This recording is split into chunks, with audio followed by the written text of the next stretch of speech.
Let Gotta me record. record. Okay, There re-record you it, go. y'all. Now you got it.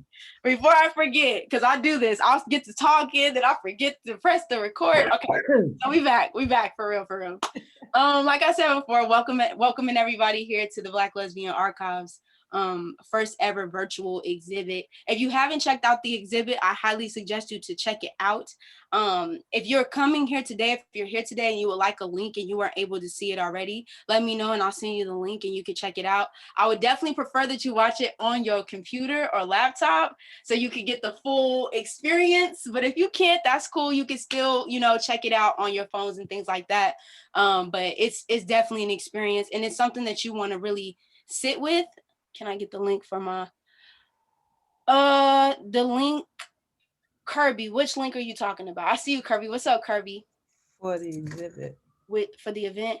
Um, did you get the Zoom link for the Zoom link tour if you can for the email Zoom link tour and she can get into if you forward that link to her from the email that we sent out. All right. And let me know if you need help with that because I'll definitely I could multitask. What was that? Oh yeah, you want to get the full experience on the laptop for sure. Um, like I said, it has music and animations and stuff like that. It's pretty dope to see. And you also too want to sit with that information. It's a lot of information, but for the people who have actually viewed it, and all the letters that have been sent from that exhibit, people are like, oh my God, you know what I mean? Like, I haven't seen this in so long. Like, it's been incredible. So I just want to thank everybody who's like sat with it and responded and stuff like that. I was sitting in my room, just sitting like, oh my God, this is so dope. Like just hearing y'all's responses for sure. Upcoming events. We have a couple upcoming events on February 27th. That weekend actually is going to be Lynn Keller's her reception. So y'all make sure y'all check that out. You want to go see I think it's the Bay Area Lesbian Archives Facebook where they'll be posting information and it's going to be going down I think February 28th, that Sunday.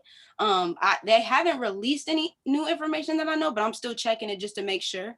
We also have Lisbet's birthday, you feel me, next week coming up. Happy birthday, shout out to you. And then we're also going to be having the BLA mobile Herstory bus presentation as well that weekend. Not to make it super duper long, but just basically we're going to be talking about this project. We've been talking about it for a minute now, but this will be the first public open Kickstarter kickoff campaign for it. Actually turning BLA, it was mobile before, but now we're actually adding a bus to it, where we're able to travel to different places, and we're actually able to talk about technology, work with technology, this new innovative technology that's going to be coming forth in this age of Aquarius energy, and also to do storytelling projects off the bus, artists, allowing artists to come through, and also actually having like a mini mobile exhibit on the bus as well. And we'll talk about the mission and vision and all that kind of stuff during that. So if you want to come to that, it'll be open. It's not something that you can RSVP for it, but it'll be open so you can actually view that throughout the duration of the exhibit and beyond. We're also March 5th, we're going to be having a discussion about ACHÈ, the meaning of ACHÈ, also the spiritual roots that it's come from as well. So if you would like to come to that, that'll be March 5th. Everything's at 4 p.m. EST unless said otherwise. I think we only have one event that's at 1 p.m., but everything is at 4 p.m. EST because I know a lot of people have been asking me like the times, and the time is on there too. Once you click into the RSVP, it'll show you all the information for that. What else do we have coming up? The 13th, March 13th, we'll be doing a film screening. It's called The Berlin Years, 1984 through 1992. That will be a film screening we're having. And then the next day we'll be having a panel discussion about the film with Brianna Simone Jones, who also too, if y'all check that out as well. She dropped, I'm waiting for my book to come in the mail, but she dropped an anthology. It's called Mouths of Rain, and it's a Black lesbian anthology. from a fresh perspective, which is pretty dope. So that link was posted in the last newsletter. If you haven't already subscribed to the website, that link is on there if y'all want to check it out. But if you have the name Mouths of Rain, Brianna Simone Jones, you can check that out and support her for that. And then we'll also be having a discussion with the film director of that movie, which is Dagmar Schultz. So if you would like to come to that, definitely check that out. We were thinking about, I was in the process. I talked to Talanda of the Nia Collective today, which was really dope.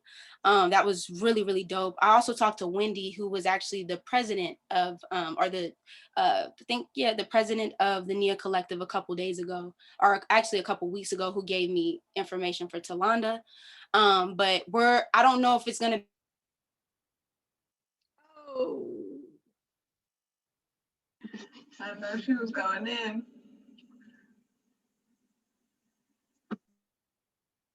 Dang, come on back, Kru. Come on back. I know, I think we lost her. I know she had the whole master plan.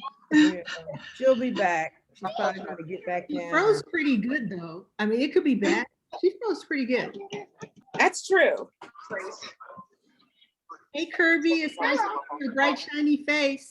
I know. Hey, everybody. Hello, Happy Sunday. Hey, y'all. Wow, Hey, it's finally Jeanette. here. Good morning, everybody. Hey, Jeanette, Right. what's up? Good morning, good morning. Oh, she coming back. I know she coming back.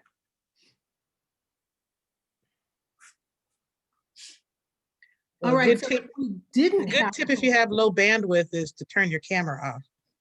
Oh, and just do the audio. Mm-hmm. Okay, I'll remember that.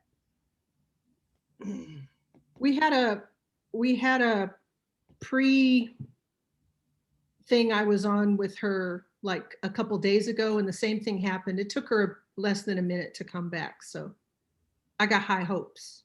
She'll be back. There she Comes.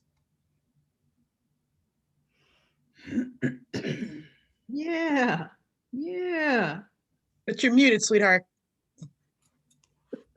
Okay, we back, y'all. Okay, it's good. Okay, we back. I was like, oh no. Okay, so where was I? What was we talking about, y'all? You just talked to the people at Nia Nia Collective. Collective. Oh, Some what's with up a to T. that? What's good? Yeah. So basically, talking to some of the people at the Nia Collective. So if y'all know any members of the Nia Collective, she said she's gonna reach out to some, but she wants to actually rally everybody back together. So if you know some, tell them to hit up the Black Lesbian Archives. You feel me? She's gonna talk to them before about like what we're doing in the project and everything, but we want to actually bring everybody together so we can have that discussion. We talked about like just people, all these histories that we have, y'all. There's a lot of people, if we talking about like our wise women, our elder women, is also known as our trailblazers, are passing away, y'all. And there's a lot of histories that are just being shut down because we haven't had these. We've had the conversations, but in that era, we're not having the conversations, or we're starting to have these conversations now. So if we can actually have the conversations while people are here and we can still give them their flowers, that would be dope. You know what I mean? And also too, for this generation that's coming up, they have a sense of connectivity to what was already been established. So just keeping that in mind too. You know, I don't be coming, you know, when I'm coming to y'all, I don't be coming to y'all because I'm trying to be nosy. I'm a little bit trying to be nosy, but it's also too so we could actually get that sense of bond and connectivity, you know, just as far as like bridging those gaps between the generations, because it's just being a little severed. So yeah, that's that. So hopefully for that. And then I will be hosting, I've decided, at first I was like, oh, but no, I've been called to host a grassroots archivist workshop. So I'm actually putting some things together for that. So I'll be hosting like my first ever grassroots archivist workshop towards the end of the March, or at least the accumulation of the exhibit. So definitely check out for more information for that. But that's all we have so far. If anything gets added, I'll definitely let you know. Just for the record. Oh, I think, okay, gotcha. I'll read it. Let me pull it up while I'm here. Can I? It is very nosy. It's very nosy. And also too, Yep. I want y'all to know before we get started, like archiving is very much so about building relationships. we've seen it in a space where it's been so, in some spaces it's been very like washed, like kind of washed out. And like we kind of like some people kind of do these exhibits just to say diversified. Not gonna get into the whole story, but it's really about seeing ourselves through literature, seeing ourselves through photos, seeing ourselves through audio, you know what I mean? Seeing ourselves through these things and being able to make that connection. I think even for me personally, my identity as a Black lesbian woman has deepened because I was able to do that research, and knowing who I was and knowing who's come before me and knowing, how we can move forward. Because a lot of this stuff, we don't necessarily have to reinvent the wheel. It might be like new levels to, with technology expanding and things like that. But we've had people who have set forth a path for us to kind of, move forward into this future. So that's all I have. I'm not gonna go too much into my soapbox today. I do once again want to welcome everybody in. We're gonna go ahead and get it started. I don't want to keep anybody else waiting. But yeah, so Kerby, Natalie, and Lisbet, what's going on? How y'all feeling? How y'all doing? Good. Kerby, chime in. You just got here. All right. Oh my God. No, I just appreciate everything you was just speaking on about why this work is so important. And I don't know, I just get so emotional because, what you're saying about people getting up out of here, that's real too. And, when people getting up out of here, you're missing how they understood the world as they knew it in their context and in their time, and how they understood how to work with the forces that were at play in their time. So I think that's so emotional because we're coming into new times and we'll need new tools and new strategies, but it's so important to collect what was done before, to innovate, to appropriate, to pay homage to, to share ACHè with. So, your opening remarks were deep, on time. Appreciate it. It's good to see you too for the first time. You feel me? Good to see and connect with you for sure. But yeah, let's just go ahead and open it, start it up. And honestly, before we do start, I want to let y'all know, to my panelists, like this is very open. Y'all that know me know, like it's very open conversation. Feel free to speak your raw truth. We're not here to hold nothing back. You feel me? We just here to have a conversation. Kind of picture it as we sitting in a living room, talking to each other, eating cookies or whatever you like to eat. You feel me? So it's real chill. And when I ask the questions, anybody's free to answer. If you don't want to answer, that's cool too.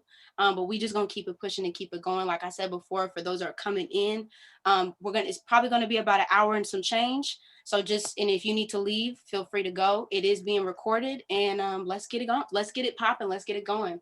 Can I say something real quick before you get started? Yeah, go ahead. My name's Jeanette. I'm from Black Lesbians United. Before that, we were United Lesbians of African Heritage. I got all kinds of stuff for you. So, we can share that a little later. And I'm sorry, I can't stay. I got another meeting that I'm hosting at 2:00, but okay. I did want to shout out. I think I was supposed to call you back, and I think I forgot. No, you're good. It's all good. It's good. No, it's good to see you though. It's good to like connect with you and see you for the first time for sure. Absolutely. So all the love in the world. So proud of you for doing this. I kind of joke about how for all of like Yoloa's history, I took it and put it into a crate to give to our local archive, the Mazer. And then the one archives asked for it. So then I split that up into 2 boxes. And then some Black people want to do an archive here. So then I was like 3 boxes. And my friends from UCLA was like, so I'm like going through 4 boxes. Yes. So well, I don't throw away anything. So more than happy to share. So anyway, just all the love and giving a little blessing to start off. So there you go. Hey, I receive it. I'm eating it up. You feel me? I appreciate you for sure. I want to piggyback one thing, especially before you cut out, Jeanette. I'm going through boxes and finding videos and things that I took maybe, 30 years ago. And this moment, the era of COVID, where we are doing everything on Zoom, we have ability to create a really unique time capsule.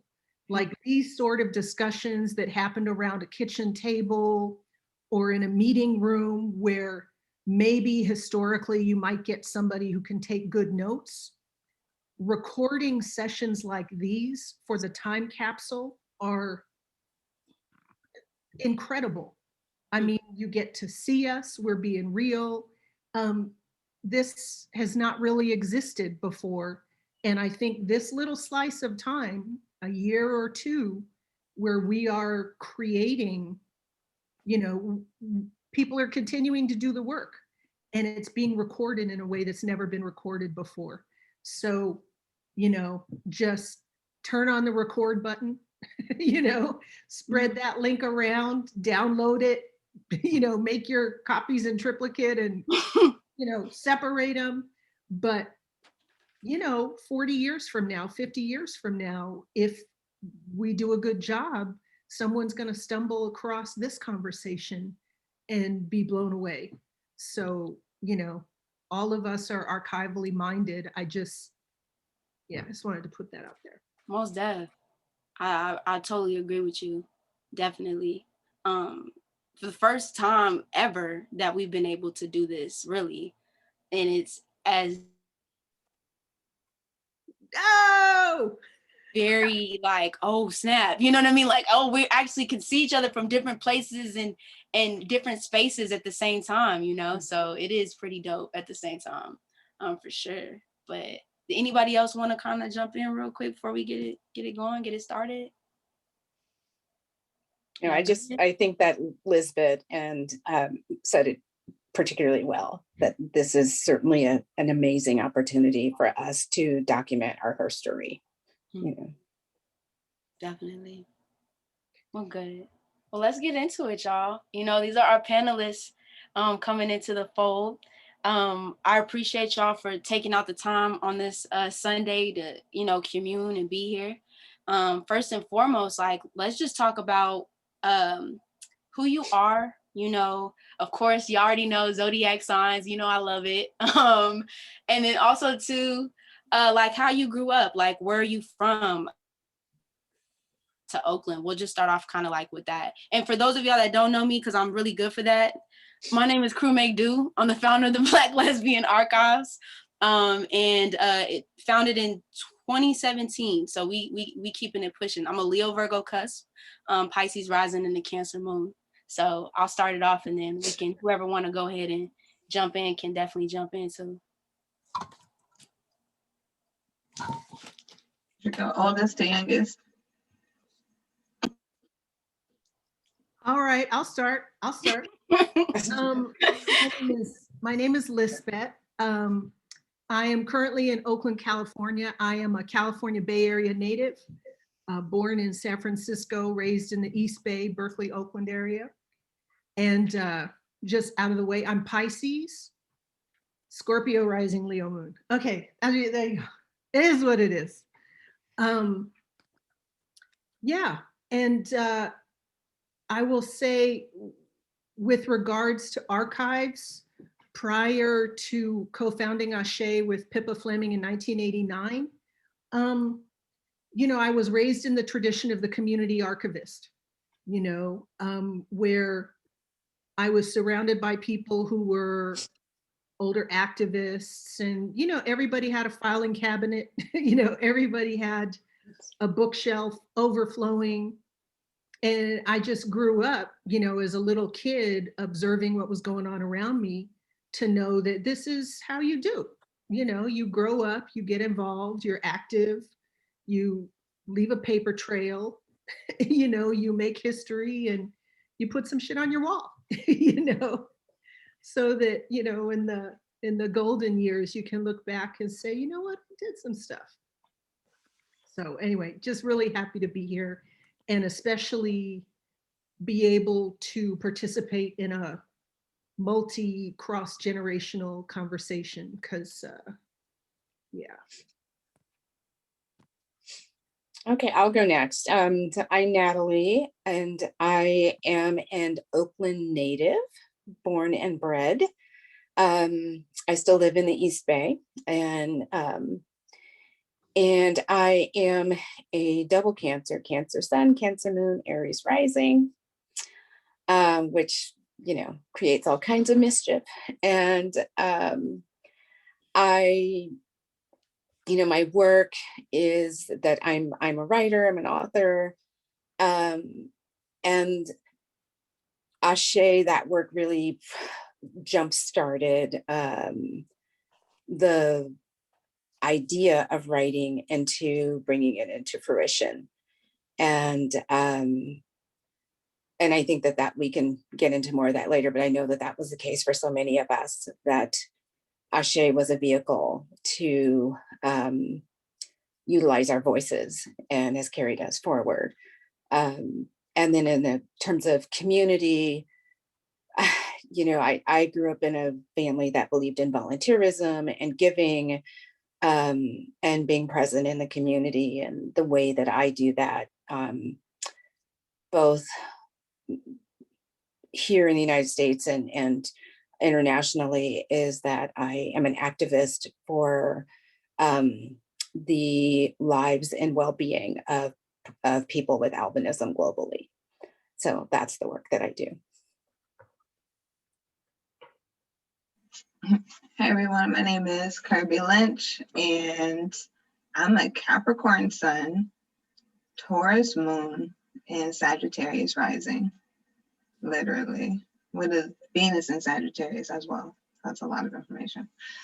And I want to shout out my mother, who's the reason why I know so much about the zodiac as well, who's on the Zoom call, who's a Virgo. My mom's a Virgo. And also I want to shout out to my other colleagues on the phone call. I see I have Lexi and Sandra and Amara on the phone call. These are some of the scholars of Aché in the academic world right now. And so that's kind of where I am currently. I'm currently a PhD candidate at UC Berkeley. I study geography, but my dissertation is actually on San Francisco. And what I do is I take the cultural production of people like James Baldwin, Pat Parker, Marlon Riggs, people like Aché, the Black Lesbian newsletter. And what I do is I really elevate the importance of these cultural works to understand concretely how gentrification impacted our communities. That through tracing James Baldwin's first visit to San Francisco in 1963, right, when he gets here to survey the impact of urban renewal, which when he gets to San Francisco, he calls a Negro removal. You know, he also says something about San Francisco specifically, where he says there's an erotic nature between the Black man and the white man, right? And the erotic nature about oppression. And so really in my dissertation work, I try to really think about the deeper themes and warnings and notes and traces that Black queer cultural producers are trying to offer us in their work. And I shout out to Alexis Pauline Gumbs, who really, you know, created that type of research agenda for people like me to take up in academia. So, you know, I'm really the byproduct of people like all of us trying to do this work on a scale to get this out to our people. And I just want to say I appreciate just being on the call. And that's essentially who I am. Most definitely. Well, it's good seeing you and having everybody here today. I want to kind of move into, you know, just how Aché came about. For you, Kerby, definitely like when you first picked up that newsletter and what that was like for you. But just to start us off, like how did we get to Aché? You know, like what was the lead up to Aché? Like what were you doing at that time? You know, I like to talk about the community. How was the community of that era that y'all were in, from like that 80s? Shit, we can even talk about the 60s into the 80s era and what that was like for the community at large, and then forming Aché.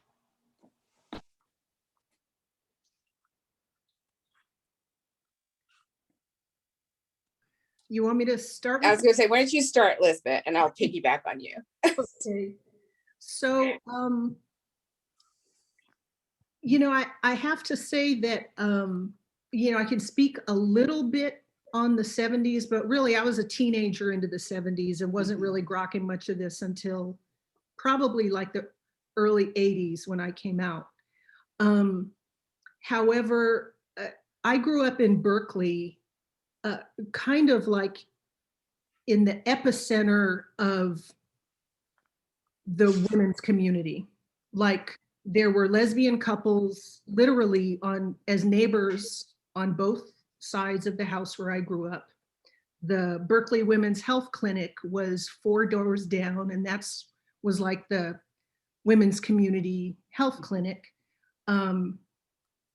Half a block away and 2 blocks down was a lesbian-owned restaurant called the Brick Hut, which was the center of, the lesbian community of all sorts. And 2 blocks down the other way was Mama Bear's bookstore, which was the lesbian bookstore. So even though I wasn't out yet, I was surrounded by the lesbian community. And for the most part, you saw very few women of color in terms of, the events that we would have, the spaces that were there. They were predominantly white spaces. And there were a few women of color that were prominent in the Bay Area where I grew up. They were connected with Olivia Records, which was the music label. They were women like Linda Tillery, Gwen Avery, Mary Watkins, Pat Parker, Vicki Randall. I've got 5, that's 5 names, and I'd be hard pressed to come up with maybe 3 or 4 more. But so most of the events that you would call lesbian events were white events with a few sprinkled faces in there. And in the late 70s, you started to see a branching out in some of the writings, as you go into the 80s. So I pulled this out because Conditions was a journal, like a women's journal. And it wasn't necessarily a lesbian journal, but it was where you were most likely to find, some content that would resonate. And Conditions 5 was the Black women's issue. So when this came out for Black women, it was revelatory. This was a publication that included all of us. I'm going to read a few of the names. So it's dedicated to Mabel Hampton, who has lived her whole life as a proud Black woman and lesbian, and to Audre Lorde, who has given us countless words and visions we can use. We honor them both for their courage. So this is 1979. Writers like, Gloria T. Hull, Pat Parker, Anne Shockley, Michelle Parkerson. These are some names that you'll recognize. Shirlane McRae, there you go, New York. Alexis DeVoe. These are women who maybe this issue may have been their Aché. This may have been the journal where they cut their teeth. And when this came out and caused the stir that it did, it was the beginning of something. Then you see Barbara and Beverly Smith, coming out with Homegirls. That was an earthquake. And all of a sudden you have a couple vehicles that are specifically for Black lesbians having internal discussions for Black lesbians. And so I really credit like late 70s, early 80s with that's like the beginning of that type of organizing. There was also a newsletter that came out in the early 80s called the Black Lesbian Newsletter, okay? And, it was around for a couple years, but that early 80s period, I would say from 79 to maybe 84, was the first time, at least in the Bay Area. And actually, as I look at the names that were in Conditions 5, that's across the country. You know, that's not a local thing. That's a national seed that's growing. You know, it became clear there was a hunger for vehicles that really addressed our community, independently of just, you know, us being in the women's community, right? Which, yeah. So by the time ACHÈ came around, I consider us the second generation. And, you know, we culturally, we represented something different. Whereas in the early days when I came up, you know, there was a lot of butch femme, and, you know, my era was androgynous. And we freaked people out when we would show up at the bars and people didn't know how to deal with us. It was, you know, it really freaked some people out, but we represented a new generation, a new aesthetic. You know, we had locks, we had shaved the sides of our hair. I see you, Kru, I see you, Kru. But yeah, so I'll leave it there for now. But, you know, I felt like we were second wave, you know, Black lesbian organizing. All right, And all right. And I'd say the other thing, just to jump in on that too, is a lot of the things that began really in the early 80s, certainly locally, was that the lesbians of color began to organize together. And we would gather at the women's building, and we would gather in one another's homes. And because we realized that within the lesbian community that was so, you know, so white, that we craved our own spaces, you know. And out of that also emerged, you know, there certainly was Mama Bear's bookstore, but then out of that also emerged a Woman's Place bookstore in Oakland, that was on Broadway, and also Old Wives' Tales in San Francisco. And those became even more ways that we could come together through readings. And it was also during that time that we began to see works of that represented so many different voices in books on shelves. Some of them were self-published. Some of them women were fortunate enough to have a publisher, but it was really the birth of getting ourselves out in the world. And with that organizing came small events, came large events. Like I can remember specifically an event where Audrey was speaking at the women's building that was overflowing. And to be able to look around the room and see so many lesbians of color was absolutely astounding. Like people, it still makes me really emotional because there were so many of us. It was like, wow, you know, because I live in San Francisco, and where I live, you know, I was lucky to see lesbians ever, you know. So, you know, and from that, what we realized is that we needed another vehicle. We needed another vehicle to be able to show ourselves and our community how our voices could be heard. And,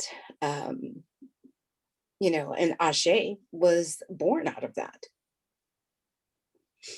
And it was really just the dream and the desire of women in a room who said, we believe we need started out as a newsletter, right? You know, and ultimately emerged into this dynamic periodical that we had, you know.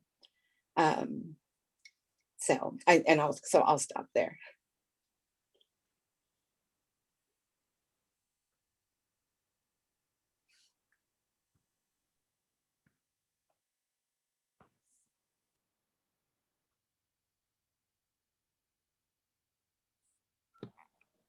You want to throw anything in, Kerby, before we move on to this next one? And I have the origin story from like so many different perspectives. Yeah. So it's so funny. But I love Aché because, I mean, when you really just think about it, it's also like it's technologically advanced too. And I think Lisbet and, you know, also, okay, so, you know, as a scholar, right, like I think about Aché like for the cultural value of our community, right? But then as a scholar, there's so many ways you can read Aché, because there's also the transition in the technology age where you see Aché evolve from its first issue to its last issue with the graphics, you know, and you can tell like there's a significant transition. And also just the scale of Aché's impact too, economically, you can track it. Like it started off as a free lesbian newsletter, then it started off charging. So, you know, as a scholar, you're like, wow, like you're kind of studying for the impact of like, dang, how far reaching was this? And so I just think Aché as an artifact of an era, 100 years from now, I just feel like it leaves such a good understanding of what was going on. And as a scholar, you know, I sometimes like even track the rent that in 1989 in the bulletins, rent will start off at one amount, and then towards the later issues, it'll be another amount on the bulletin board. And so through that, I get to read other things. And so I just, you know, within Aché for the power of building community, but I think it's such, in itself, it's an archive. So I just have so many reflections, but I was just thinking about how literally, I remember Lisbet telling me a story about how she coded or like was figuring out the graphics for it, and all of the people on the editorial team were figuring out how to put it together. And it's like those little stories, you know, are, you know, they tell a lot in themselves too about the power of Aché. Most def. So let's talk about this connection. Aché started off as, of course, this free publication that was very localized in this community to share this resource to the community. Like, this is what's going on. This is what we got going on over here. How did it turn into this worldwide, you know what I mean? Like, how did it turn to this global thing where, I mean, I get it. It was like, kind of like those stud femme dynamics, maybe Black lesbians community at one era, then it turns into like this lesbians of color. Now we're talking about the African diaspora, right?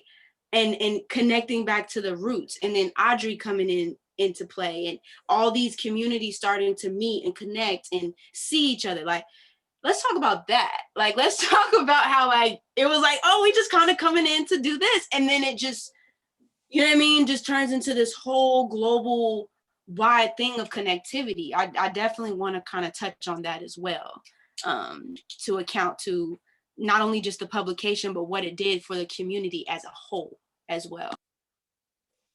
You know, I'll pick up where Kerby left off, because mentioning technology, you know, when I look back at Aché, I see every typo.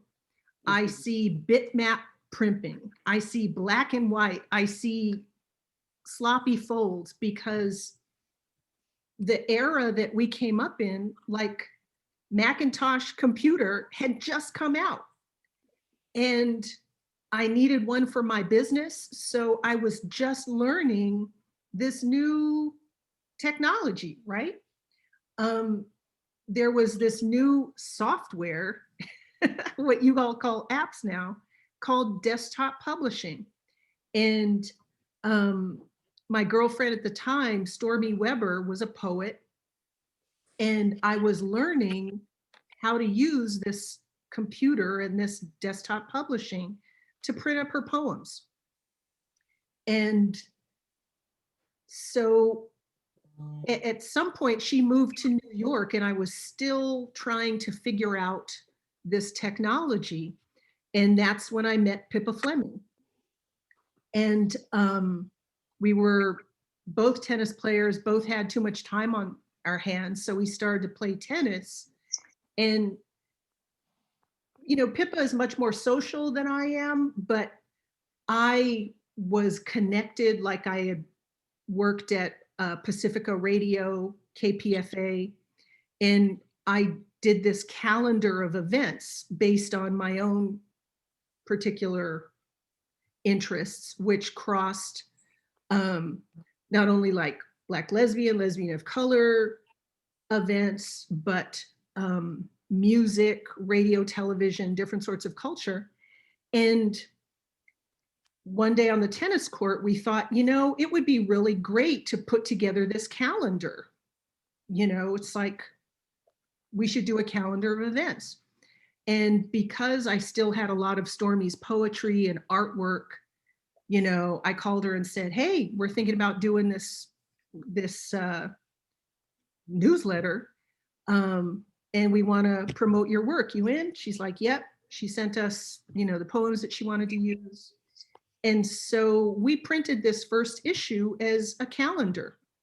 And in the putting it together, even in the first issue, there was so much that I think we had to do an insert for the calendar because everything else kind of busted out. And I owned a printing press because of, you know, my business.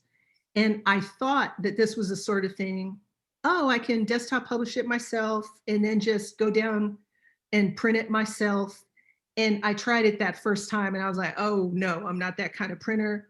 So we went down to Kinko's Copymat and, you know, just started chugging like that. But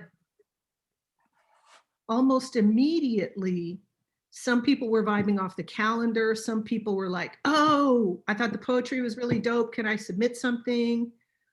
We would always have to hustle up artists like Natalie. I'm pretty sure the first time I hustled you too. You know? I'm sure you did. Yeah. But, you know, very quickly, that sort of branching out started to happen organically.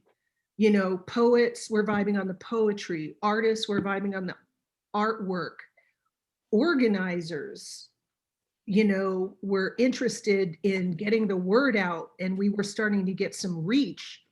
And so within the first few months, people started to take us to conferences like the I Am Your Sister conference that happened in Boston around Audre Lorde. So there were a few people that literally would make arrangements to come by, pick up a stack. We're going here, we're going there. And, you know, it's so strange to think contextually now in the era of the internet, because, you know, this is pre-internet, right? So that sort of outreach is just happening organic from woman to woman to woman to woman to woman. So I'll drop it there. And even with that, as ACHÈ evolved over time, then we realized with having subscriptions, and which, you know, never covered everything, but certainly helped, that we moved to taking it to somebody who could do layout for us, who could put the magazine together. And there were those times where we were literally like, and she had really firm deadlines, and we'd be running to, you know, to her to get things, all the materials together so that she could transform everything into a finished product. And we just reached a point where, because so many people recognized and could see themselves in ACHÈ, that we so often had an abundance of work to choose from. And what started as something locally, then there were women nationally and internationally that were submitting work. And that's when we realized even more so how much, how important ACHÈ was to the lives of women. And you know, and again, like we could certainly see as throughout the history of ACHÈ, how from a technology standpoint, how it became better and better. And, you know, when I look at back at the issues, like Lisbet, I certainly see the typos, but I also see, more importantly, just the wealth of work that's embodied in every issue. You know, it became places where we could interview people, where we could do book reviews, you know, and all those things had an impact, you know, and sparked more subsequent submissions from people. And the idea, I think, of us moving from a free publication to one where, you know, we were charging for it, I think is a really important piece of recognizing our value and who we are, you know, and the value that we hold our work in, you know. So I feel like that was really critical for us to recognize that our art, our stories, our poetry had worth. Yeah. Most definitely. I kind of go back to the conversation that we had as a council with Lisbet of like the first time that y'all actually had y'all's own event, you feel me? And seeing all these women in one room at the same time that are like, I didn't even know you existed. Like, what's like, you know what I mean? So I kind of want to talk about the importance of like having these spaces available for us to be able to connect. Cause like, of course, technology is one thing. And I do appreciate technology for the simple fact that we are able to connect in ways that we've never been able to connect in the past. But there's something real particular and something really special about being able to see each other, to touch each other. Yeah. Oh, did we lose you again? Oh, you know, I'll say one thing. For me, in the early issues, we used to use language like ACHÈ is a grassroots publishing project. You know, we were not academics, we were not writers, we were breaking all kinds of rules. Did I capitalize Bell Hook's name? Yes, I did.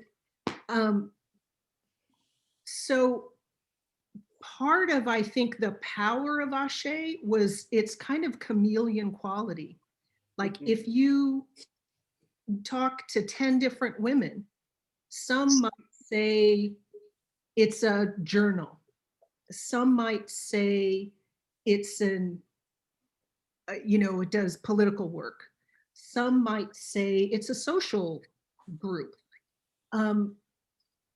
You know, for me, the strength was just, we stumbled actually into what I think was a pretty powerful formula, which was we controlled our own means of communication, you know, and we were very open in the pages. Like I feel like we promoted a lot of different points of view from women from a lot of different places. Whereas, you know, in my mind, a journal comes kind of from one place. It usually comes from an academic perspective. And, you know, you go through our pages from soup to nuts, we are all over the map. But when we did our first fundraising event and saw the power of us all being in the same room together, game changer, game changer. Now, all of a sudden, you know, the journal might take a back seat to creating these places for us to come together all throughout, you know, from young teens to 90-year-olds, you know, to see us in all of our hues and all of our stages of life. there are very few places where we get that, you know, in our community. And so not only were we going on this separate track where, you know, it takes a hell of a lot to get this journal out every month, but we can't stop doing these events. These events might even be more important, you know, and this was in an era where there still were like dance parties. There may have still been a few bars for, you know, people who are into the bar culture to go, but there was really no space. Like people used to talk about an ACHÈ type event, an ACHÈ type person, you know? And so for me, the thing that I think it's important is that we don't talk about it as just a publication. You know, it was really, when we became a 501c3, we called ourselves a project, and we, you know, we worked on a variety of different levels. But yeah, I just, that's what I want to say. Can I share some of my favorite quotes? Yeah. Okay, because that what you're bringing up is so important, and why I also really love ACHÈ. One, I just love ACHÈ in general, but because of the diversity of opinions that are in the publication, and I know it probably took a lot of work to get that. So in the first issue of ACHÈ, there's the Speak Easy column, and it's asked, what's the biggest problem facing the Black lesbian community? And I wanted to read a few of the responses. So the first response was Madonna, and she was a computer data researcher from Oakland. So again, the question is, what's the biggest problem facing the Black community? Pessimism. Pessimism that comes from a lack of finances. We don't have the financial resources, so we tend to believe that nothing can come together. If we all believe that it's possible to do something at very basic levels and believe that we can succeed, we could try very well to accomplish a lot. There are also problems we have in terms of communicating and identifying each other. We're not able to get rid of the pessimism because we don't get together or communicate with each other. I think these are major problems. Second person, Betty, student in Walnut Creek. She says, we're separated by class and our own internalized homophobia. And then the second person says, we need to look at ourselves in the mirror and say we love ourselves. We also need to be able to look at our sisters on the streets and say we love our sisters. I don't think there's enough support for us because we're so hidden, or most of us don't come out, and that makes us less accessible to each other. And that's from Shara, customer service rep. And the last one I really liked was, I think our biggest problem is defining our priorities. Are we Black lesbians, or is our Blackness first and our lesbianism second? I also think finding each other is difficult. That's from Barbara, who works at a phone company in San Francisco. And I just love that because it's like, for me, I've been with ACHÈ since I was 21 years old. I'm now 26. So within my first encounter, I first wrote a note when I first read ACHÈ, and I said, wow, people benefit from our self-hatred. That's what I wrote. That was what I got from that column. But now as I read it at 26, I'm like, wow, like, you know, that's the power of what ACHÈ offered our community as well. It's like something to hold up a mirror to ourselves and be able to kind of have those conversations. And for me, what I get from like something like this column is that what ACHÈ took from it and what I could see in the future issues is that they delivered on what those problems were and tried to offer those solutions of community, right? And that's why I love, because every column is a dialogue, and then every issue is a follow-up from that dialogue of, okay, well, this is what we've tried to do in our community, or this is the type of event we tried to host to address what's coming up in these columns. And, you know, And some of these biggest problems facing the Black community in 1989 is the exact same ones today. You know what I'm saying? So It's true. that's the power of, this publication. And thank you so much for saying that, Kerby, because you're so right. When I think back to the work we did as a community around ACHÈ, I mean, we were really forced to look at our own stuff, to be in those, to experience and be part of those uncomfortable conversations, in order to move beyond these issues of self-hatred. I mean, there were times to say that when we all got together that it was a beautiful like family reunion and everybody was overjoyed and happy is, that is kind of, not actually accurate, because there are people who would walk into the room and be terrified, to realize that this is this amazing event, but then to come face to face and realize that they get to see people who reflect their experience, and if you are isolated or not out or whatnot, that was an absolutely terrifying experience. I can certainly say for me, I was like, oh, am I, I didn't ever doubt, was I lesbian enough? But my thing was like, am I Black enough to be there? And so I can say I had an opportunity to really look at my own stuff and to realize that at the crux of it all, and I know that I'm not unique in this, is that any stuff that was present for me, it wasn't about how people perceived me, it was about how I perceived myself, and we as as a community who were committed to ACHÈ being successful had those roundtable conversations, and those things were not comfortable, they weren't pleasant, but we did do the powerful work, and that's hopefully what really showed up in within the pages of ACHÈ. They definitely did show up in those pages, and like Kerby said before, like these are conversations and things that we still dealing with to this day. Yeah. Especially if we just talking about the name or just being a Black lesbian woman in itself. There has been a lot of backlash in this generation in terms of naming who you are, seeing who you are as that. And I feel like a lot of times it's kept us from having those real conversations because we don't want to face, I think, the root of it all. And like you said, until we have those uncomfortable conversations, we'll never be able to get to like the root of what's really bothering us internally. And just like you said, Natalie, this really is more so about how you feel about yourself than the outside world and how they perceive you to be.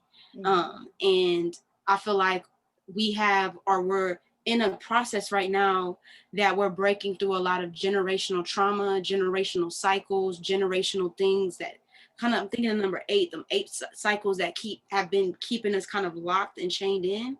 But now what you're starting to see, I love the terminology that Kerby used when you posted the Black lesbian rises, like it's kind of like that Phoenix rising energy where you go into the gut, you feel me? And you kind of had to have that time, especially 2020 for a lot of us. I know for me, have had to kind of go into that hermit mode, and then you come out anew with a new perspective, new revelations of who you are now. And it's not going to happen, I feel like, until we actually get together and have those uncomfortable conversations that we'll be able to kind of see each other, recognize our differences, be like, okay, you feel like that? Cool. We feel like this? Cool. But how can we actually come together and actually do the real work? Not to say that that's not real work, but just the real work that we've actually, these missions that we've been bestowed here upon Earth to do. You feel me?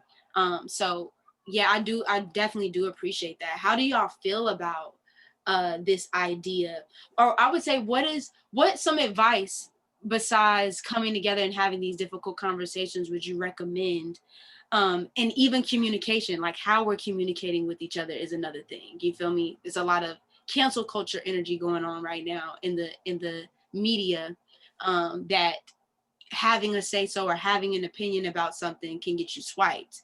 So how would you, or what advice would you give to anybody who's seeing this now or anybody who's going to see this in the future to kind of work through those things, you know, as we're working through those things within ourselves and coming together? Like what's something that you would just give as advice before we're starting to have these conversations, or even as we're having these conversations with each other?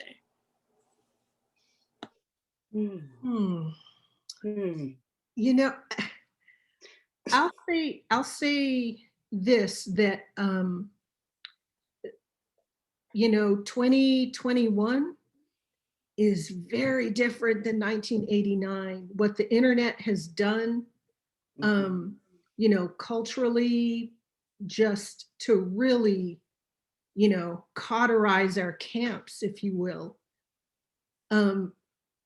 I honestly don't know today, given this technology, how to unwrap that.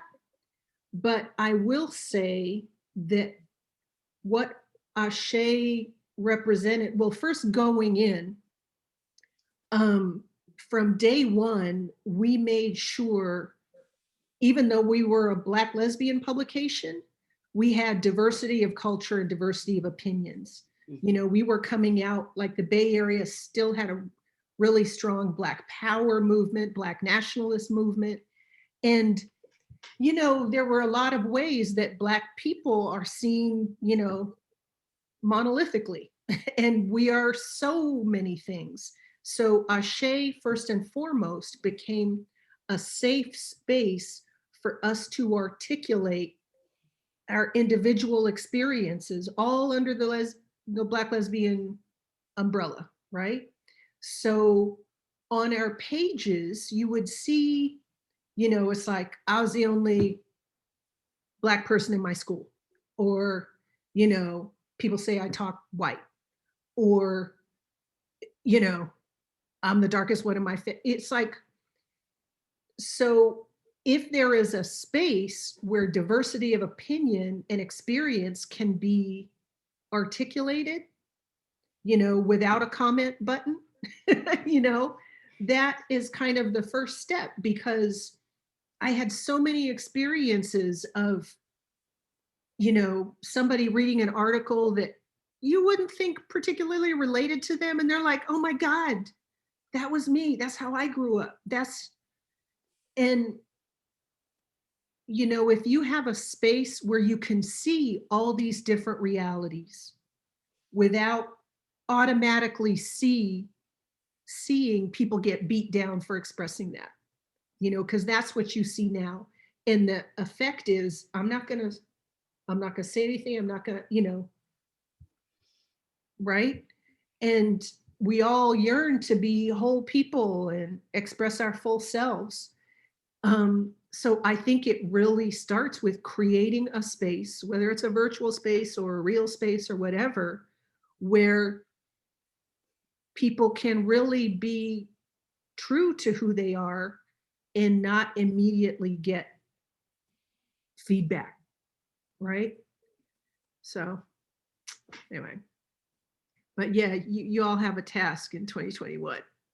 Oh, yes, we do. Listen, we sure do, you know, but I feel more than confident, honestly. I'm actually pretty optimistic that, you know, we have been chosen to kind of bring that change in, you know, introduce that change to come in, because I just feel like it's just been long awaited. And I feel like right now is the time for us to come together. You know, I feel like 2021 is definitely going to be kind of residual of 2020. But I feel like by 2022, it's kind of like this restless energy that's starting to show up. That's like, okay, y'all, like, y'all see what's happening right now, right? Like, we all see what's going on here. It's very obvious as to what they're trying to do. Like, now, how can we actually bring this in? Or can we kind of rein each other in, for sure. But yeah, I appreciate the gems. I do know that it's a different type of time. I'm definitely aware that it's a different type of time we're in, and we're still kind of. No. and where we want to go. Could y'all still hear me? Yes. Yeah. Oh, I thought it cut out for a second. If you hear me yell, you cut out. Oh, gotcha. But like I said, I'm definitely optimistic. I guess my last thing would be. So may I actually share something? Yeah. Go ahead. You know, I there's this beautiful quote from Audrey that held particular power when she wrote it, and I believe still speaks to today. And perhaps it's something that, you know, in taking a look at how do you do this work, and the quote is, to search for power within myself means I must be willing to move through being afraid to whatever lies beyond. If I look at my most vulnerable places and acknowledge the pain I have felt, I can remove the source of that pain from my enemy's arsenals. My history cannot be used to feather my enemy's arrows then, and that lessens their power over me. Nothing I accept about myself can be used against me to diminish me. I am who I am, doing what I came to do, acting upon you like a drug or a chisel to remind you of your me-ness as I discover you in myself. Yeah, that is definitely powerful. That, you know, I mean, that's deep, okay? And I think if you can channel some of that as you continue to do this work in 2021 and having those conversations, I think that would be incredibly powerful. Oh, definitely. No, I'm definitely keeping those things close to heart. And trying to channel energy of all my ancestors. Like, help, could y'all help pull? Like, what else do we need? Lynn, where you at? You know what I mean? Like, Bernita, where you at? Like, I'm just like, where are we at? You feel me? Definitely with that. What? Can I say something too? Yeah, go ahead, Kerby. Well, I think that's the power of ACHÈ though. That's the power of the publication, because like for me, it's like what our generation needs to understand is like, you know, you have to ask yourself, how do you know what you know?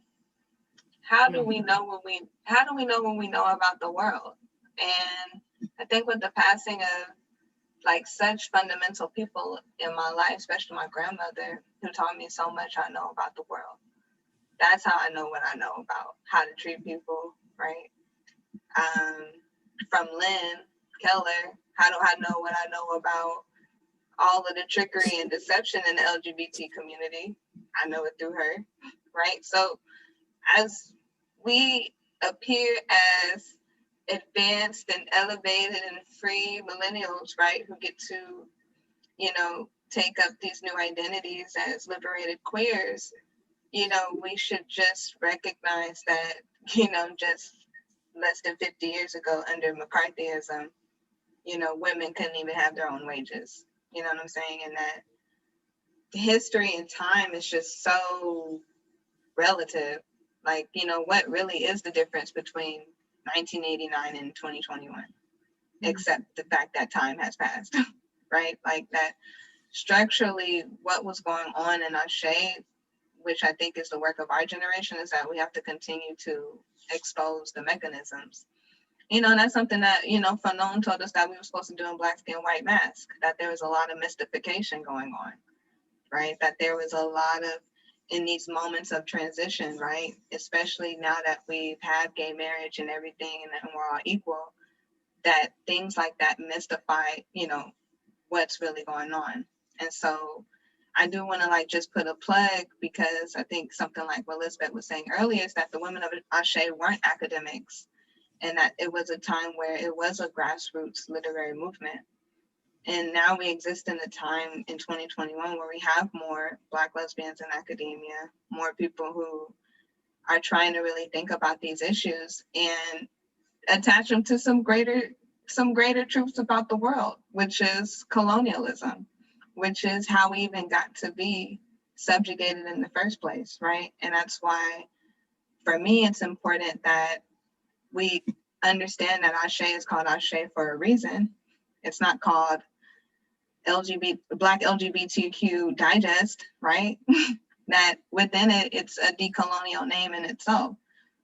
That within it, it's an act of exorcism, right? Because there's a feminist, decolonial feminist, Samia Nedhes, that Bell Hooks talks about, right? She says decolonization is an act of confrontation and contestation with hegemonic systems of thought, and that the naming of the newsletter being Aché in itself is that confrontation and contestation with the LGBT coming into mainstream being, coming to mainstream acceptance, coming into military inclusion. And so I think as, you know, young people and as the generation inheriting all of this, you know, we have to look back in the pages of Aché and take seriously why they put Audre Lorde's Eye to Eye, right? Like, I never even knew about Eye to Eye before reading. You know, I knew about Audre Lorde, right? We know about Audre Lorde. But there's like a deeper study of Audre Lorde going on within Aché, that their engagement with Eye to Eye is deeper than the engagement with the general Black feminist lens. That the way that these Black lesbians are using Eye to Eye is to really talk about, you know, what are the issues in the Black lesbian community? We can't even look each other eye to eye. And I think in our generation, you, especially if you know they're stud, you're gonna be mean mugging a stud and staring her down. Why is that? That's why Audre Lorde gave us those tools so long ago. And even people like Pat Parker, she's so deep with it. Her poem, Where Will You Be? Right? And Pippa Fleming interviewed Pat Parker in one of the early issues of Aché, and Pat Parker, and they put in Aché, Where Will You Be? This is like the deepest poem I done ever read, because it's a poem about the Bay Area. It's a poem about the trickery and the deception that's coming up in the LGBT community. That she said, the real perverts, the real faggots are the ones who stay at home and do nothing when there's a whole world in chaos, right? And it's like, that is what they was giving us in 1989, but that's the same energy and rhetoric that we need to be using in 2021. So I just think that's the power of Aché and why we use it as a text and take it seriously. That was amazing, Kerby. I'm like, okay, look, now I'm like, okay, does anybody have anything that they want to follow up with to kind of bring it in? But that was amazing. Like we talked about before, like just not having to reinvent that wheel. Like we've already had the path kind of laid out. The foundation has already been laid. It's just kind of going back, pulling up them roots, and then, you know, paying it forward. You know what I mean? So did y'all have anything else that y'all wanted to kind of share? Because I know we kind of running in on time a little bit, but does anybody want to, you know, Kerby just dropped that on us, that one on us. I actually want to say something because, you know, I just did the math. The first issue of Aché came out 32 years ago. And I guarantee you, during that 5 years when we were doing that work, we never thought 30 years down the road, you know, somebody like Kerby would be mining the pages like this. So, you know, you do this work on faith. You know, we're called to do something. We're called to participate. We show up using whatever tools and skills we have. And, you know, for me as an archivist, I'm constantly reminding myself, I don't know how this is going to be used. You know, I don't know what piece of paper is going to be significant to whoever opens this box 50 years from now.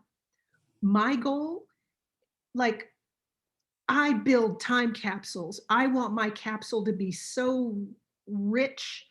I'm not editing. I'm trying desperately not to censor, though there are a few letters from ex-girlfriends that, you know, they ain't gonna get there. I'm just gonna say that. But no, that's not fair. That's not fair. You know, that's not fair. It all got to be included. We want it all. Give us it all. To know how it's going to be used. You know, it is our job as archivists to make sure the work survives. So, you know, it feeds my heart to see, you know, all these years later, you know, that work is still relevant and still means something, you know, and events like this, the work that you're doing, you know, there are definite gifts and rewards that come from doing this work now. You know, you will have one-on-one, you know, meetings that will feed you, but you can't imagine how important this could be in the future, right? So yeah, we're all making history right now. That's all I got. I don't know that I can add anything further that hasn't already been said. I am incredibly thankful for this platform for us to be able to be real with one another. And as Lisbet said, who would have known that the significance ACHÉ would still be having. Kerby, you know, I have nothing but mad respect for you and the work that you're doing. You know, I look at it now and go, wow, we came together as women who said we want to produce something, and none of us even considered what we didn't know. We weren't so concerned about, well, we don't know how to do this or not how to do that, but we came together with a vision, and we existed upon faith and tenacity and determination. And out of that came this amazing thing that we call ACHÉ. Boom, drop the mic.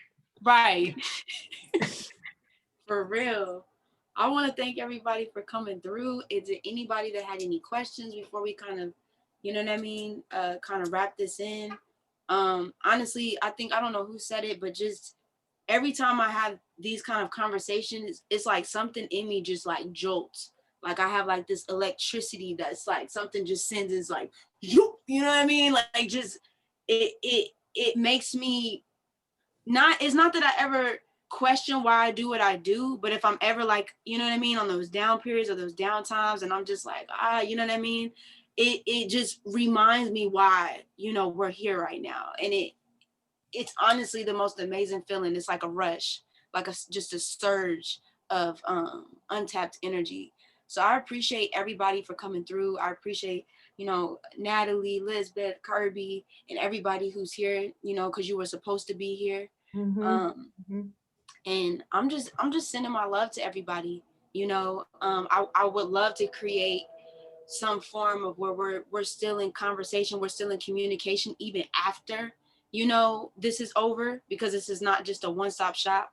You know, we still have stuff that we can definitely do together. So, you know, and also it doesn't have to be on no BLA shit either. Like if y'all just need somebody to talk to, if y'all need, you know, if it's something that you need at the home front or anything like that, like please feel free to reach out. I guess it's definitely beyond, it goes beyond the work, you feel me?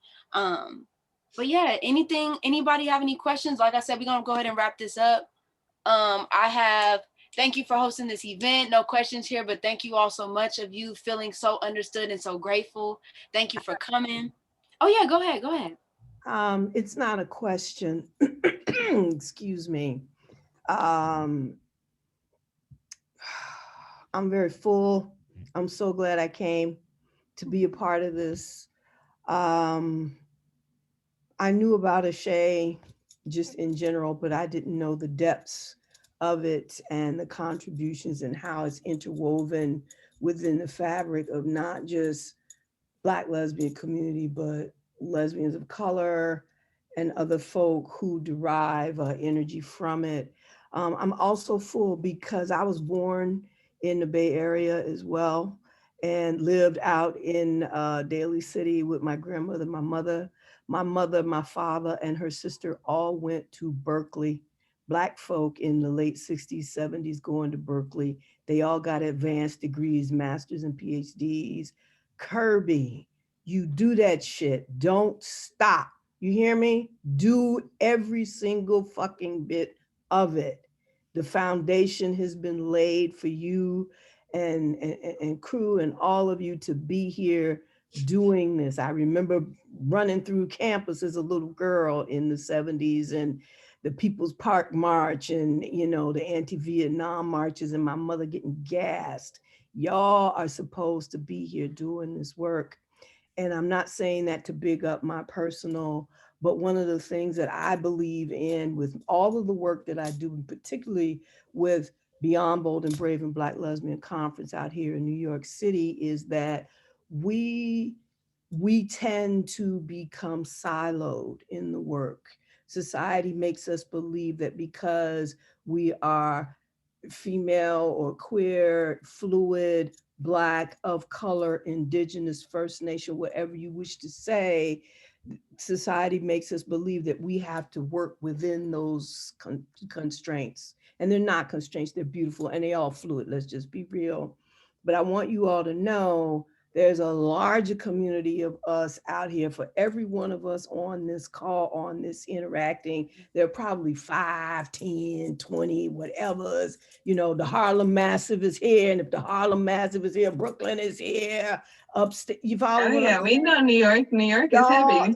I'm just saying, as you do your work, keep that in mind. Kerby, as you proceed with your academic development, keep that in mind. Kru and everyone else, whatever you're doing, keep that in mind. Natalie, Lisbet, whatever you all are choosing to do, bringing this forward and leaving it for the youngers. I think Lisbet, I think you and I, we're generation the same, but because of the work that we're doing, you are bringing it to us to carry it forth as well. Y'all are not alone. You're not. It is a collective. It has to be collectively focused. It has to be about that. It don't mean we ain't gonna fight. We're gonna fight because we're all smart and we all have vision, but it's for the common, if I may be so colloquial, it's for the common good. Yes, which is to elevate who we are as Black, lesbian, and on the entire gamut, to elevate us and to remind society, global society, and the multiverse that we were here, we contributed to this society in some absolutely integral ways. And we need to let that be known. So I'm with y'all. My heart is with you all. As I told Kru, you know, you are on Beyond Bold and Brave's radar. We are listening. We are paying attention. We about to do some stuff. You're going to hear from us soon enough about conference and the other projects that we're about to undertake. So this is marvelous. Lisbet and Natalie, I salute you both and all of the other wonderful minds and spirits that brought your ancestry and multiverse ancestry that brought you all to write ACHÈ and to get that desktop. I had one of those too, Lisbeth. Don't worry about it. I know what you're talking about. To get that and make it happen, and Natalie, and to write it all and how it has evolved for us individually and collectively. I really do thank you all, and like I said, we're with you. We're with you. I love it. I just love it. And you're serious too. You know how to be serious and have joke and laugh. Yeah, we had to, but to get to work is serious. Right. It's very serious. Kerby, is your mom still on? If your mom is on, right on, mama. Whatever you did, this child of yours, she is your, you had her. Hey, Tracy. Miss Tracy. Oh, wow. Yes. Hey, Tracy. Yes. Thank you. She's my biggest fan. She's my biggest fan. Yes, indeed. Thank you. Thank you so much. No, thank you. And everything you've done in New York. I mean, I was in Harlem. I worked with Stephen at the Schomburg, in the LARP archive. And there was an event at the church in 2016 of honoring the ancestors. I was there. And I mean, that event, I mean, what you do in New York and your institution and yourself. So just know I've been influenced by you, and I've been a part of your work too, and so I just salute you as well. I'm glad you were able to come to the Schomburg. My father used to be the chief of the Schomburg for about 20-something years, and it's always been here for me.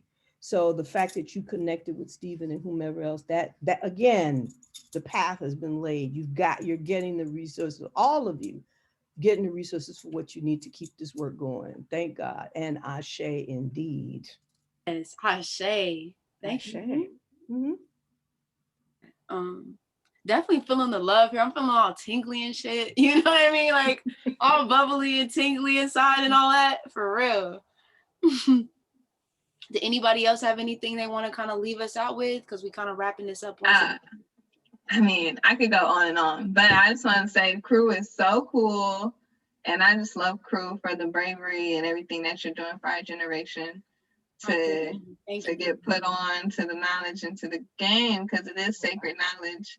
Definitely. And you can't share with everybody, right? Yeah. But you can, but you got to do it in a particular way, in the way that you're going about giving this work to us and ushering us into this work is so beautiful. And I just look forward to keep partnering with you and doing the work, because, you know, this is, you know, that's also what Frantz Fanon say, you know, every generation has a duty, either fulfill it or betray it, you know what I'm saying? So, like Lisbeth was saying, the build and destroy, the concepts of building and destroying, you know what I mean? You got your builders and you got your destroyers. No, I appreciate you too, Kerby. It's good to meet you. Like I told, we was talking about this too, me and Elizabeth, before we got on. We probably met in a couple past lives. We just kind of reconnecting together. You feel me? Like, so we doing this again? Okay, let's do it. You feel me? Like, oh, all right, let's go ahead and usher this through. So I appreciate you, and being invested in putting your soul. You can definitely say I could definitely tell you don't play about yours. So it's refreshing to see. And yeah, I'm definitely excited to collaborate and partner and actually meet you, like get to like meet you in person and things like that, because it's one thing to talk on the phone to somebody, but it's another thing to actually see somebody and look into their eyes. So most def, Kerby. It's coming, don't worry. You get there.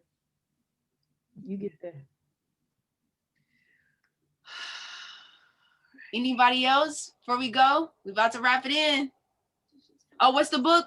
Go ahead, and Lisbeth, what's the book? Conditions 5, A Black Woman's Issue. If y'all want to go ahead and get that book and check it out. Also, it's for free online. If you go to archive.org.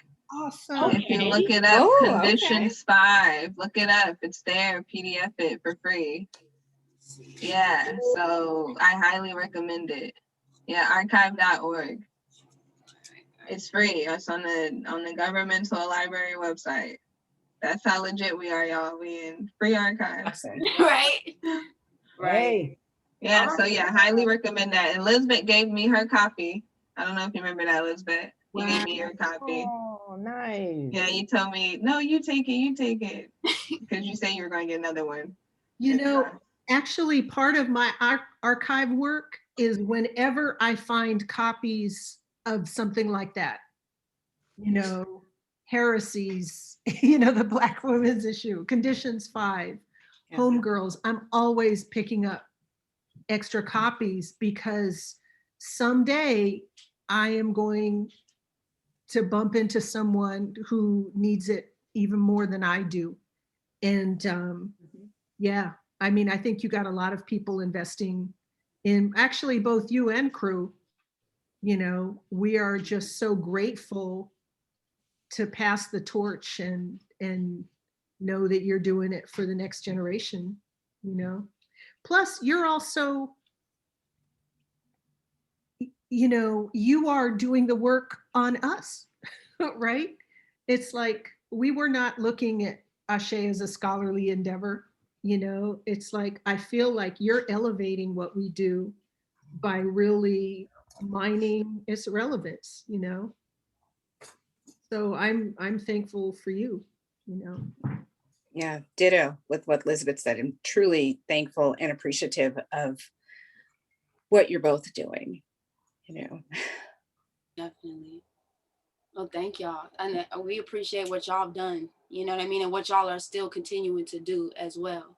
Much respect for that. Tracy says, I'm blessed to be in this space and hear the stories of some of the bravest women in our society. Much love and respect for walking in your truth. Love you, Kerby, Lee, Lynch. Love, Mom. So cute. Shout out to Tracy. Yeah. Love Mom, that's right. And everybody else too. We're gonna go ahead and wrap this on up. As always. Oh, I'm plugging my book. Plugs. Let's get the plugs. Oh, let me go get mine. I'm sorry. Wait, seize the time. So Angela Davis Sees the Time. This is the exhibit catalog based on my Angela Davis archive. Oh. It's just about, the first printing is just about sold out. So you can still find some copies on Amazon and eBay, but it's selling out. And yeah, so it's called Angela Davis Sees the Time. And yeah, anyway, and Natalie, I know, has a book. There we go. There we go. Here's my book. It is my memoir. It is called Black Girl, White Skin, A Life in Stories. And it's really about navigating the world as a Black woman with albinism. Nice. So. Awesome. Oh, that's so powerful. I'm writing them all down. I'm about to Yeah. book collection I gotta get to real quick. And that's that's why I love it, because like in 20 years from now, it's like, imagine a university class or imagine a high school class and you're able to read Aché, and then you're able to like pick up Lisbet's work on Angela Davis and all of how we now understand, even the fact that we had the Angela Davis exhibit at the GLBT Historical Society is crazy. Because like every time I bring up the fact Angela Davis is, part of the lesbian community, was at the Black Lesbian Conference in 1980, people are like, she ain't queer. And it's like, that's why it's important to also tell history and go back in time, and not to like really out people, but to show that like we've always had these deeper sense of politics, right? And then even like in a class, you could even assign Aché and Natalie's memoir, right? And like draw deeper themes from Aché and continue it on too. So that's going to be really exciting to see in a few years from now, how we can, build it up. Oh, and then also my plug, follow me on social media. Yes. Yeah, Butch Brood, BUTCHBROOD. And I got a book out too. It's called The Philosophy of Black Insurgency. Oh, wow. Oh, wow. LOL. You can find it on my website, KerbyLynch.com. What's it called again, Kerby? It's called The Philosophy of Black Insurgency. And it's all of my essays. I'm talking about Jonestown in there. I'm trying to think about the deeper Black lesbian, Black queer themes from Jonestown. I'm thinking about some of my work in Johannesburg and interracial love in Johannesburg and the deeper themes there. So really, oh yeah, and I have a whole thing about the history of neighborhoods in South Africa. And it's really like my early research too on South Africa and some of my San Francisco research. So check me out. But again, it's like through Aché, I'm inspired to get my writing out there for people to respond to and just have a conversation about, because writing is so important, even if it's not perfect, even if it's not the best, it's just important to get it out so people can respond to. And just my peers responding to my work is so cool too, right? And so just writing just to write is important, right? Right. Absolutely. What you just said about Aché inspiring you to write, I just want to say this out loud because, I had the mailing list for Aché memorized, and decades later, I saw this name come across my feed and I'm like, oh my God, Roxane Gay. We used to have Roxane, hold on. And somehow I found an email address to her agent or something. And I'm like, could you ask Roxane if she was the same person that subscribed to Aché back in the day? She responded herself, yes. I'm like, did we ever publish you? And she's like, no. But she did go on to do some writing now, didn't she? Yeah, she sure did. Wow. That's She's crazy. actually about to do a master class. Oh, That's I saw that. I saw that too. I was like, let me go look at that. You know, Yeah, she is. She's. When is your master class, Natalie? no, it's not mine. It's right, which you know, I haven't created one yet. Let me just say that. You know, Let's look. Today's the Yeah, day. you need a writing class, Yeah. Natalie. Yeah, you When need you do have a master class, let us know. We'll send it out too for people to come through for it. all right, thank you. Definitely. We'll definitely put it on. Actually, Aché is also the inspiration with the publication that the BLA is going to be dropping next year as well. Like the full inspiration of the publication, because we had ideas about it once we first started, but after reading into the history of Aché, I was like, oh yeah, we have no choice but to. You know, we talked about the physical and the digital archives and the importance of, yes, we can have digital, but also knowing that physical is a lot bit more intimate, and it's also could be copied and passed and duplicated around. So like we're doing now can be done years and years and years and years down the line. You feel me? Somebody put, I think this is Kerby's website. Thank you so much. Oh, gotcha. Thank you. KerbyLynch.com. KerbyLynch.com for sure. Okay. Anybody else got any plugs, drops? Because I'm about to be on a mission to go get these books. You feel me? All right. Well, thank you again for putting this together, and thank you all for coming out.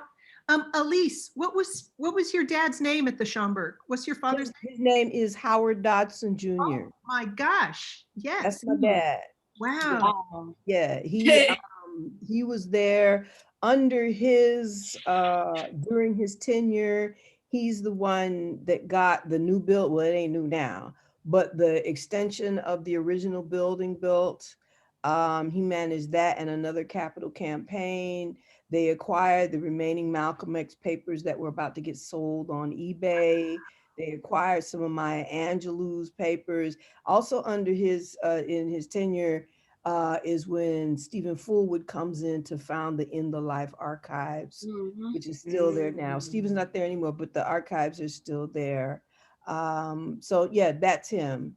He also, we call him the chief. Berkeley in history, master's in history. Back in the, don't ask me what the years, I was a little bitty something with the 70s. But yeah, that's him. He's retired now. He's not there anymore. He's retired. But he's consulting. Howard It's University. interesting how both of y'all's fathers were record keepers. Mhm. You know what I mean? It's so interesting that innately was kind of passed down to y'all through a generation. Natalie, did you have any family members who, you know what I mean, were editors? No, they weren't, but my family, like I said, they were community organizers in a way of giving back and to populations that needed support. Mhm. You know, Yeah. so we grew up It's volunteering, definitely you know. yeah. And I want to shout out my granny too, who was Grandmama. our family, my Yes. family archivist, and Grandmama. I know from Vicksburg, Mississippi, and you know, really did a good job emphasizing who our people was and who our great grandmother was, and you know, she just passed in November, and it's so crazy because like, dang, you take so much for granted, but we was even talking about little stuff like air property. I know this is like a tangent, but it's like deep because our family be like, oh, we got property down there. And then after she passed, I looked it up. God, she told me her great grandmother's name, Hattie Branch. I done looked at the Mississippi little city or little state archives, and sure enough, it was some land. And funny enough, it was sold in May 2020.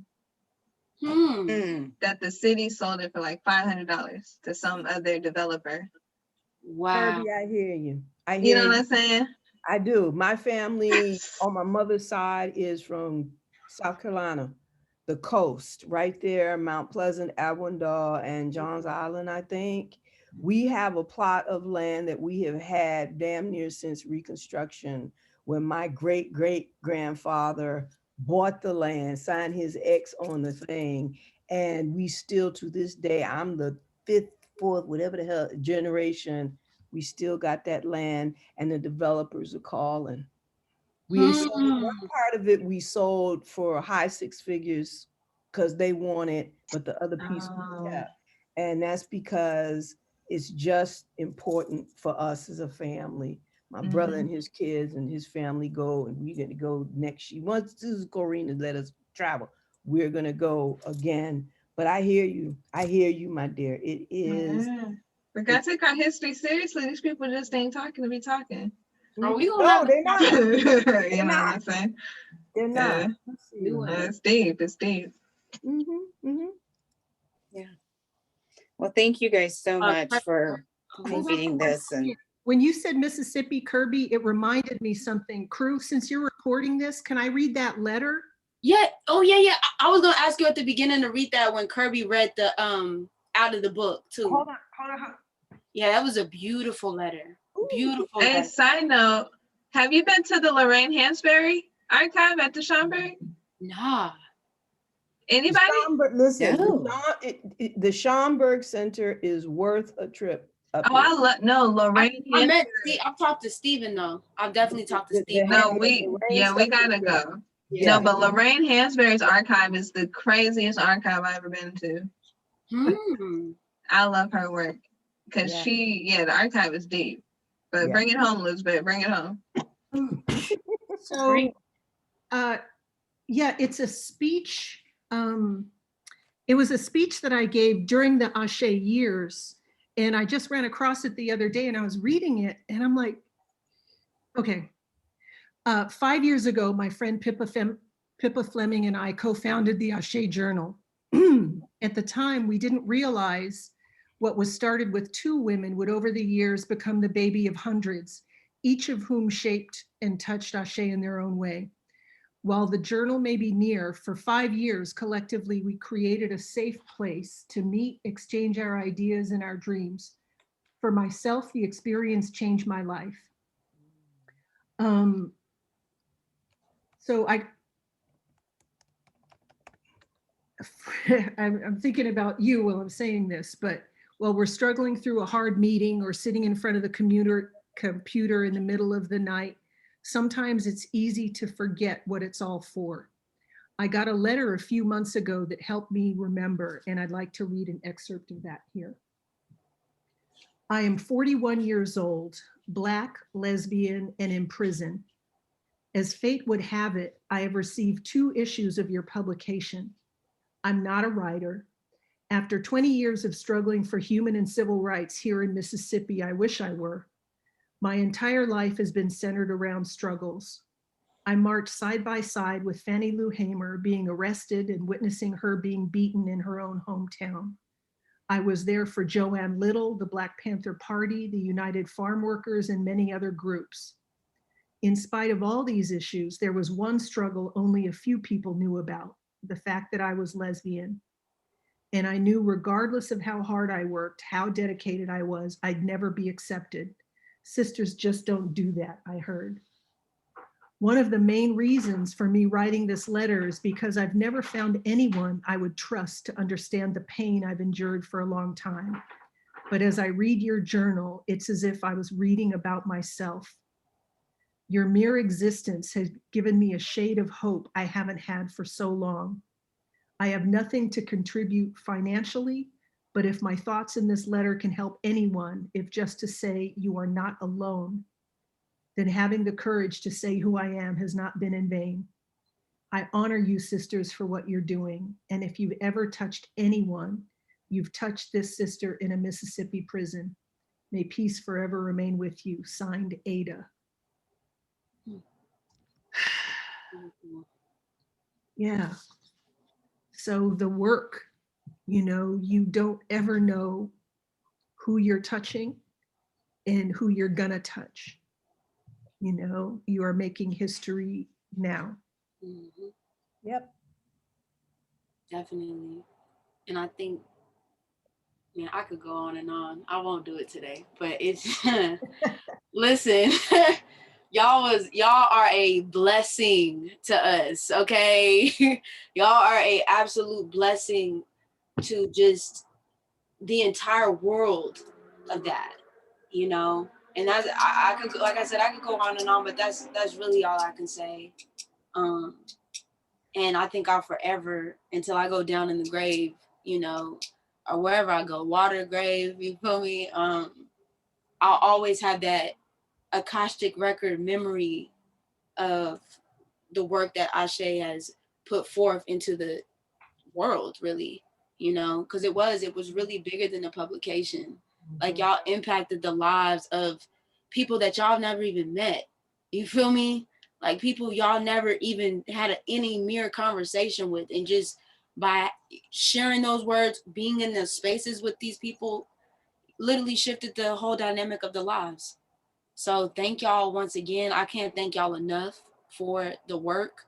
And just once again, that sense of co-creation, your creativity, your ability to innovate something that wasn't before done in the eyes of the world.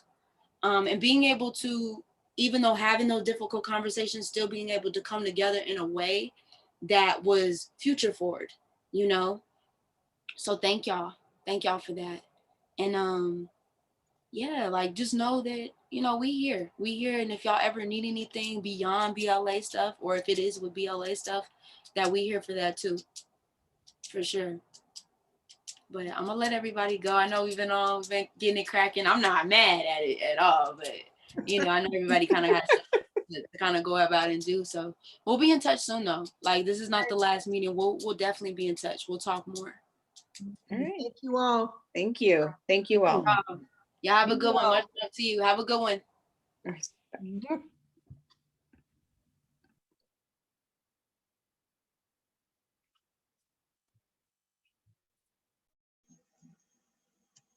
You want to stop the recording?